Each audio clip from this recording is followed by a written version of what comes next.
Assalamualaikum warahmatullahi wabarakatuh, and good morning everyone.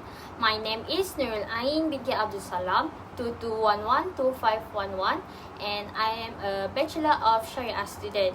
Today, I want to talk about the role of Shariah principles in building a sustainable economy. Nowadays, the world is facing many serious economic problems such as rising prices, high unemployment, and financial crises. These problems often happen because of greed, selfishness, and injustice in the system. Many people are starting to wonder if there is a better way to manage the economy. And for your information, Islamic economics, which is based on Shariah principles, give us a good answer. It teaches us that money and wealth should be used in the right way, not only to make the profit, but also to help people and protect the environment. Shariah encourages honesty, fairness, and responsibility in business. It helps to create balance between people's needs, social justice, and long-term sustainability. In my speech, I will explain 6 simple roles of Shariah in helping to build a fair and sustainable economy. My first point is the prohibition of riba builds financial justice.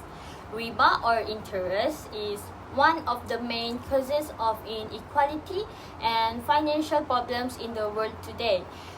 When people or countries borrow money with high interest, they often end up paying more than what they borrowed. Over time, they get stuck in endless debt, poverty, and unfairness. This is why many developing countries are still struggling with foreign debt crisis today. In Islam, riba is strictly forbidden because it leads to oppression, greed, and injustice. Islam teaches that money should not be made from the suffering of others.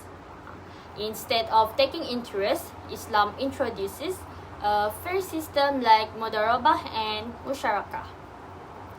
In mudarabah, one person gives capital and another manages the business, and both share the profit fairly.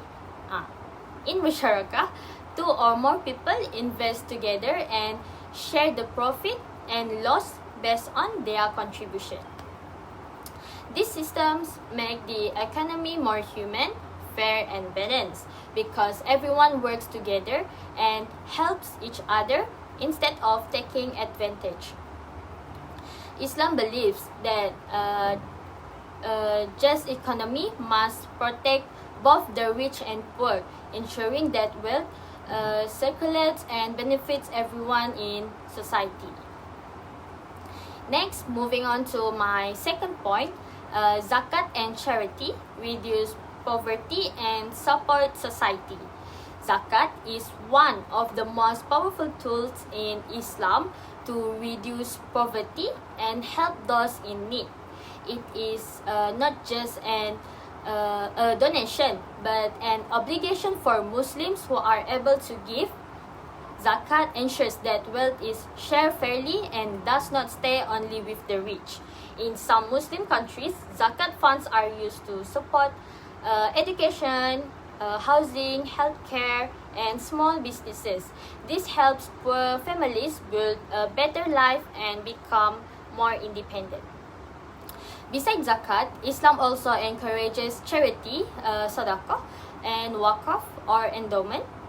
These are voluntary acts of giving that bring continuous benefit to society. For example, waqf can be used to build schools, hospitals, and community centers that serve people for many years. All these practices show that Islamic economics is not only about profit, but about people. It builds an economy that is caring, fair, and focused on helping everyone live with dignity. Next, my point number 3, the ban of horror prevents financial crisis. Horror means excessive uncertainty, cheating, or unclear risk in business or financial contracts. It happens when important details like price, product, or time are not clearly known by both sides. Islam strictly forbids horror because it can lead to misunderstanding, unfairness, and even loss. A real example can be seen in the 2008 global financial crisis, which was caused by risky and unclear housing loan contracts. Many people took loans without understanding the conditions, and when the market collapsed, millions lost their homes and savings. This shows how dangerous horror can be when people are not honest and transparent. Islam teaches that every contract should be clear, fair, and based on trust. When both parties understand what they agree to, no one is cheated. This honesty creates confidence between buyers, sellers, banks, and customers. By avoiding horror, the economy becomes more stable and trustworthy. People will feel safe to invest, trade, and grow their businesses. And that is how Islam helps prevent financial crises and protect society from harm. My fourth point is Shariah as solution to inflation and global economic instability. Today, inflation has become one of the biggest global challenges where prices continue to rise while salaries remain the same. This situation makes life more difficult, especially for the poor. Islam offers a solution through its fair and balanced economic system. Islam economics promotes a real value trade where money is linked to actual goods and services, not gambling or interest-based activities.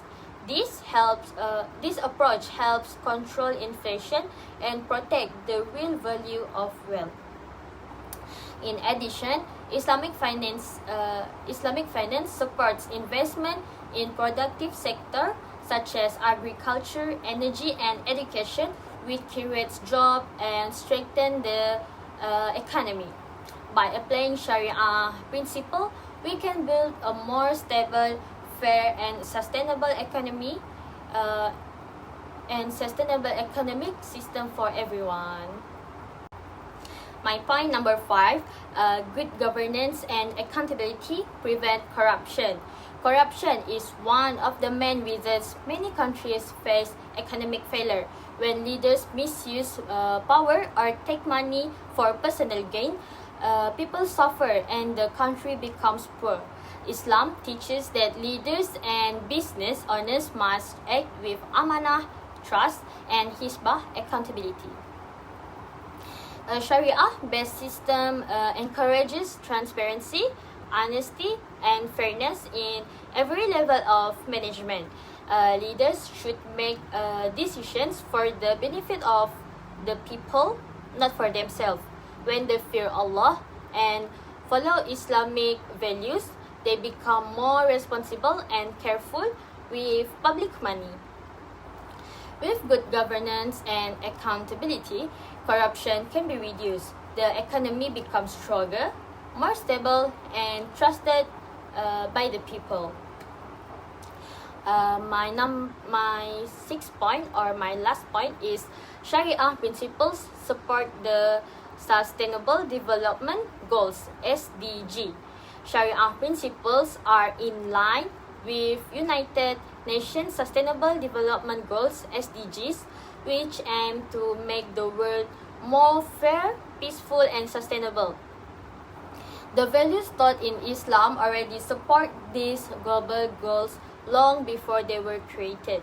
For example, zakat helps to reduce poverty, which supports SDG 1, no poverty.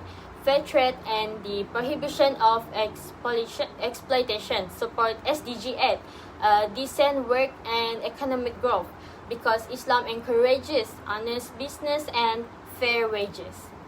The principles of justice and equality also support SDG 10, reduce inequalities, ensuring that everyone has the same rights and opportunities. This shows that Islamic economics is not outdated or old-fashioned. Instead, it is a modern and balanced system that can work together with global effects to create a fair and sustainable world for everyone. In conclusion, Sharia principles are not just about religion. They are a guide for a fair, balanced, and sustainable world.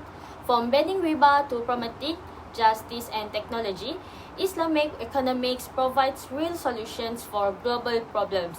The world doesn't only need a richer economy, it needs a moral economy, and that is exactly what Sharia teaches us: to build wealth with fairness, to spend with compassion, to grow with integrity. And that's all for me. Wabillahi taufiq wal hidayah. Assalamualaikum warahmatullahi wabarakatuh, and thank you.